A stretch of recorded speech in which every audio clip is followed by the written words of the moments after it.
This is our Atomic Absorption Spectrophotometer, also known as an AAS, and it is used to detect the level of different kinds of metals in samples.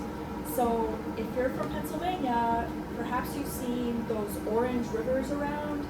That means that there are a lot of heavy metals dissolved in the water, and this is one of the instruments that can be used to detect the levels of those heavy metals. So things like iron, copper, nickel, in worst cases lead. So a lot of the water samples that are measured can be measured on this. Other things that might have heavy metals in them, your food and your pharmaceuticals. So the shampoo that you use or the chocolate that you eat might also have heavy metals in them.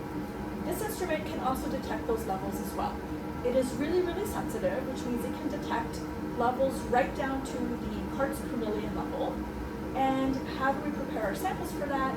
We have to acidify the samples. So either drop the pH to something really low, or in the case of a piece of chocolate, we actually have to dissolve the sample in acid.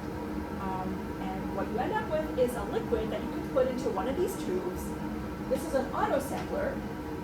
The sample gets sucked up from here and makes its way into basically this barbecue for atoms. So once the sample gets aspirated in here, there's a flame, the sample goes into the flame and it gets atomized. Basically, you no longer have molecules, you have a bunch of atoms. And when we're trying to analyze what's in the atoms, we have to ask, what kind of atom do we want to look at? So this instrument, we have to specify whether we want to be looking at iron atoms, copper atoms, nickel atoms, or something else. And the very clever way that it works is you request the atom you want to look at, and it has a lamp that emits light from that kind of atom.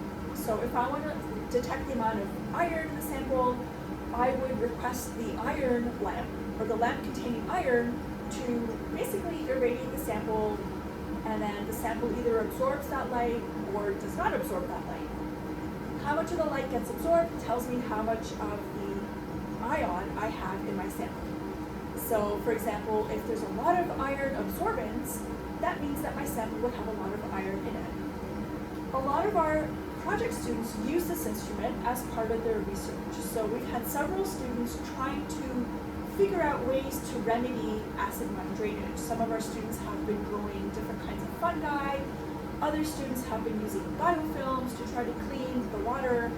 And all of those samples, all of those water samples have to come through this instrument to see if those iron and other metal levels are decreased after they've been processed using the fungi or the biofilms or other techniques.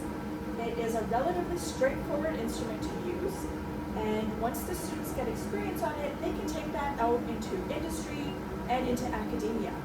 This instrument is heavily used in environmental sciences, in forensics, in medicine as well. If you want to figure out what kind of metals might be in some kind of sample, it could also be used in the art world as well.